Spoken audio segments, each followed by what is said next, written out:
विदर्भ नहीं, अब मराठवाड़ा पर नजर। राजनीतिक दलों को याद आया मराठवाड़ा मुक्ति दिवस। निजाम से मुक्ति उत्सव मनाएगी शिंदे सरकार।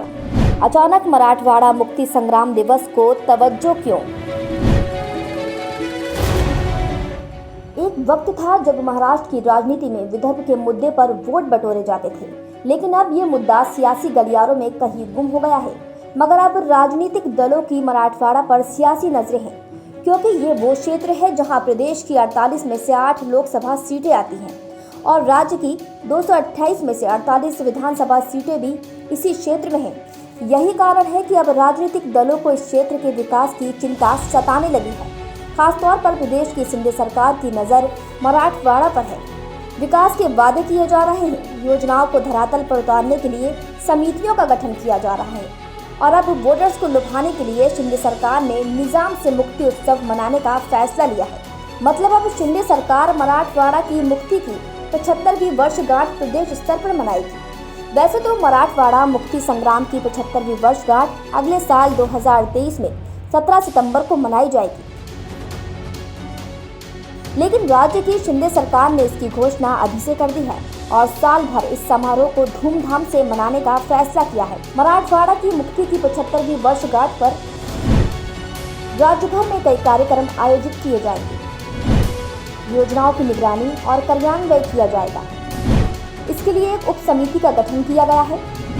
मंत्री संदीपन भुमरे, तानाजी सावंत, अब्दुल सत्तार और अतुल सावे के तहत उप समिति का गठन किया गया है। इस उप समिति के सदस्य सचिव क्षेत्र के संभागीय आयुक्त होंगे। शुरुआत में उप समिति अगले वर्ष के लिए कार्यक्रम तैयार करेगी और बजटीय जरूरतों को पूरा करेगी। वर्तमान में मराठवाड़ा क्षेत्र को औरंगाबाद डिवीजन के रूप में माना जाता है, जो महाराष्ट्र के पूर्व में है और तेलंगाना की सीमा से लगा हुआ है। मराठवाड़ा में महाराष्ट्र की 48 में से 8 लोकसभा सीटें हैं और राज्य की 228 में से 48 विधानसभा सीटें आती हैं।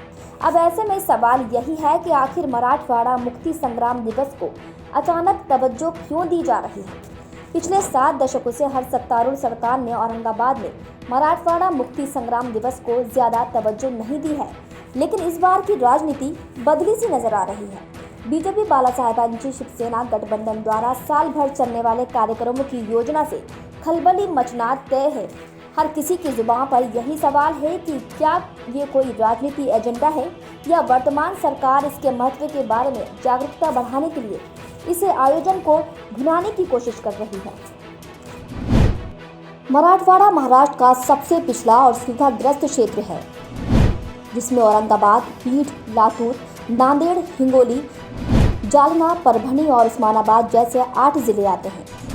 मराठवाड़ा ने महाराष्ट्र को 3 मुख्यमंत्री भी दिए हैं, शंकरराव चव्हाण, विलासराव देशमुख और अशोक चव्हाण। मराठवाड़ा मुक्ति संग्राम भारत की स्वतंत्रता में एक ऐतिहासिक मील का पत्थर है। दुर्भाग्य से इसे कभी महिमा मंडित नहीं किया गया। नतीजन वर्तमान पीढ़ी को मराठवाड़ा को तत्कालीन निजाम के शासन से मुक्त कराने के लिए किए गए आंदोलन और बलिदान के बारे में पता भी नहीं है।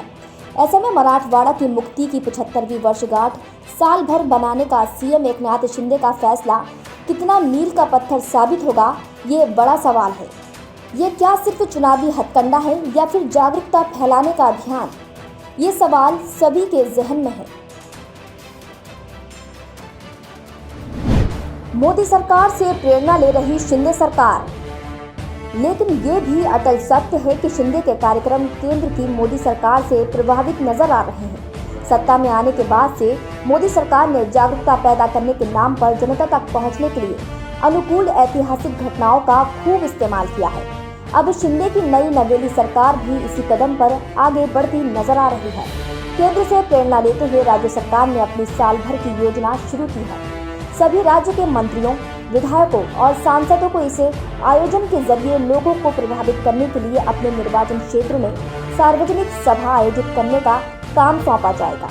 समारोह के अलावा भाजपा और शिंदे की शिवसेना भी इस क्षेत्र में अपने राजनीतिक आधार को मजबूत करना चाहते हैं। भावनात्मक और संवेदनशील मुद्दों जैसे औरंगाबाद शहर का नाम संभाजी नगर ने पहले ही इसे एक अस्थिर राजनीतिक पिच बना दिया है। राज्य मंत्रिमंडल में इसका प्रस्ताव पारित किया गया था, लेकिन नाम बदलने का क्रेडिट उद्धव और शिंदे दोनों लेना चाहते हैं। इसलिए शिंदे सेना नए तरीके से नए मुद्दे को भुनाने की उम्मीद कर रही है। इसी कड़ी में अब उसने मराठवाड़ा मुक्ति संग्राम दिवस को अचानक तवज्जो दे दी है। लेकिन सवाल यही है कि आखिर कब तक राजनीतिक दल लोगों की भावनाओं से वोट बटोरते रहेंगे। एक वक्त था जब अलग विदर्भ को लेकर बीजेपी सदन से सड़क तक उतरती थी, लेकिन सत्ता मिलते ही भूल गई है।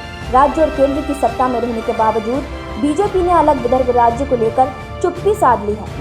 अब ऐसे में शिंदे गुट से गठबंधन कर मराठवाड़ा क्षेत्र के लोगों को लुभाने के जतन किए जा रहे हैं, लेकिन इसमें कितनी कामयाबी मिलेगी ये तो वक्त के साथ ही पता चलेगा। डेस्क रिपोर्ट, मुंबई महानगर।